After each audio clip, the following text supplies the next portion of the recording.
So yeah hi guys, welcome back to study smart with हो smart. So आज हम पढ़ने जा रहे हैं management function and organisational process block 1 का second unit which is management and its evolution. So हम पहले पढ़ने जा रहे हैं पर्सपेक्टिव ऑफ मैनेजमेंट। ठीक है। ये इसका जो मैनेजमेंट था वो कब से स्टार्ट हो गया था, 20th ऑफ सेंचुरी से। ठीक है, जिसको आज भी मैनेजर्स कहीं ना कहीं अडेप्ट कर रहे हैं। इसके 3 ब्रांचेस हैं, जैसे कि scientific management, administrative theory and bureaucracy. ठीक है। एंड जो साइंटिफिक मैनेजमेंट था वो किन्होंने करा था, वो करा था F.W. टेलर ने। किसके लिए करा था? To boost manufacturing efficiency by scientifically optimising work method. ठीक है, टेलर ने एम्पथाइज किया है developing scientific methods for task instead of relying on guesswork. Second क्या करा है? Training and developing workers systematically.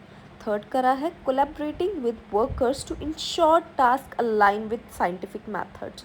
Fourth, sharing work and responsibility equally between management and workers. Taylor ने काफ़ी सारे एक्सपेरिमेंट्स करवाए थे। क्योंकि उसके जो स्पेसिफिक एक्सपेरिमेंट से अनस्किल्ड वर्कर्स की जो प्रोडक्टिविटी थी उसको काफ़ी बूस्ट करा था। टेलर ने देखा कि वो जो जितने एम्प्लॉय हैं या जितने वर्कर्स हैं वो अपनी कैपेसिटी से बहुत कम काम कर रहे हैं। क्योंकि उनको डर था कि उनकी जॉब ना चली जाए अगर उन्होंने अपनी प्रोडक्टिविटी बढ़ा दी। कोई इंसेंटिव नहीं मिलता था काम करने के लिए। ठीक है, जो जल्दी काम कर ले उसको तो कुछ भी नहीं मिलता था। ठीक है, वो कुछ भी मेथड यूज़ करते थे। इसलिए उसने कुछ एक्सपेरिमेंट्स कंडक्ट करे थे। पिग आयन एक्सपेरिमेंट उनमें से एक था, जिसमें उसने कुछ टाइम लिमिट दे दी थी कि इतने टाइम में ये काम हो जाना चाहिए। उसके बाद उसने कुछ आप मान के चलो ऑप्टिमल वेट करा था फॉर शॉवरिंग, यानी कि खोदने के लिए, सो दैट कि उनकी प्रोडक्टिविटी इंक्रीज़ हो।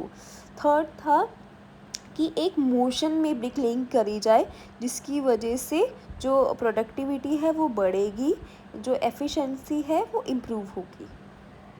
टेलर के जो काफ़ी साइंटिफिक प्रिंसिपल्स थे उसने रिप्लेस कर दिया था ट्रेडिशनल मैनेजमेंट को।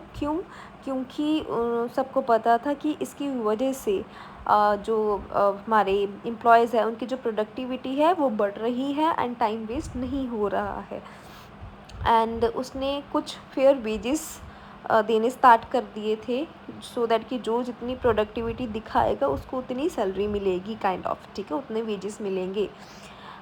उसने एक मेंटल शिफ्ट भी लगवानी स्टार्ट करी थी, जिसकी वजह से सो दैट कि एक म्यूचुअल ट्रस्ट बन पाए एक एम्प्लॉयर का एंड एक मैनेजमेंट का। ठीक है, एंड टेलर ने सारे वर्कर्स को एक एडवाइस दी थी कि वो उनके मैनेजमेंट के साथ इनकॉर्पोरेट करें, सो दैट कि उनके जो नए मेथड्स हैं वो उनको सिखाए जा सकें, जिसकी वजह से वो बहुत अच्छे से काम कर सकते हैं।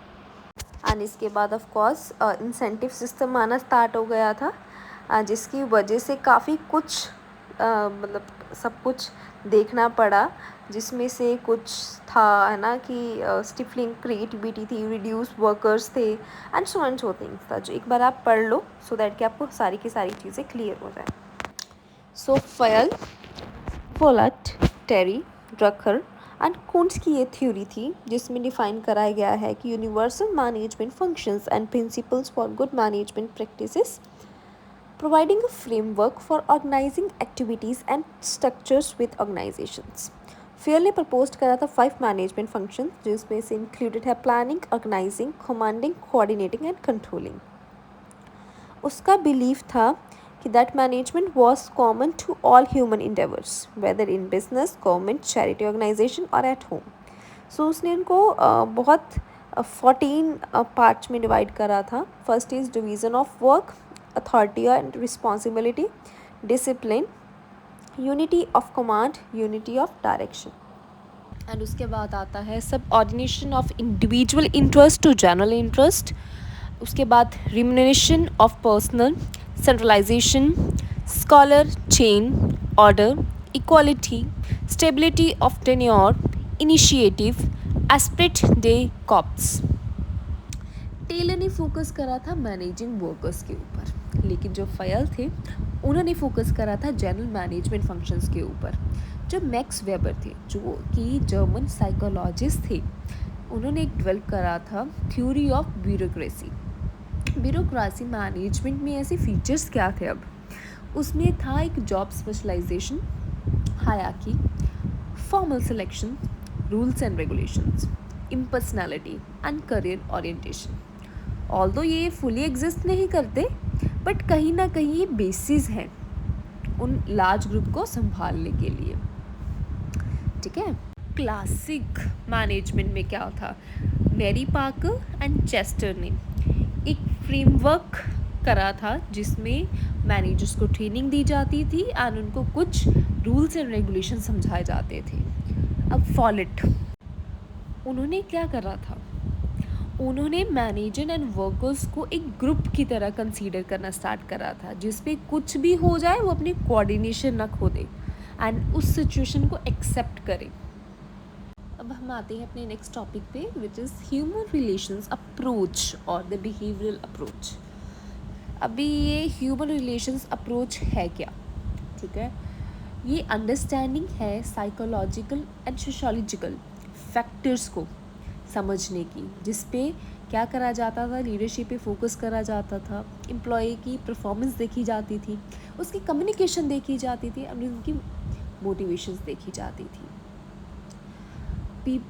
आप मान के चलिए लोगों को सेटिस्फाइड करना इट्स इम्पॉसिबल, राइट? सो इनको देखा जाता था इन फैक्टर्स के थ्रू। सबकी अलग अलग थ्योरीज रही हैं, जैसे हॉर्नथ्रॉन की अलग रही है, अल्टनमायर की अलग रही है। And assumptions of human relations theory include valuing people, recognizing individual and group belongings, and prioritizing esteem needs over money for motivation. ये कुछ थ्योरीज रही हैं जो हॉर्नथ्रॉन की स्टडीज़ में आ जाता है, तो एक बार आप ध्यान से इसको पढ़ लें। सो द सिस्टम अप्रोच क्या है? ठीक है, ये मैनेजमेंट को देखता है as a social system, emphasising corporation to overcome limitations. ये और भी चीज़ें देखता है, जैसे कि interdependent subsystems working towards a common goal, similar to how components in a computer works together. And decision theory approach focus किस चीज़ को करता है? Decision making using sophisticated techniques and mathematical models to solve managerial problems. This includes tools like simulation and linear programming, now expanded with big data analytics.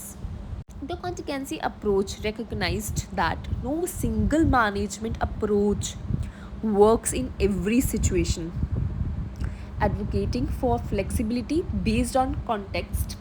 Theory X and Theory Y, proposed by M.G. Grillo, highlight contrasting assumptions about employee behavior influencing management styles.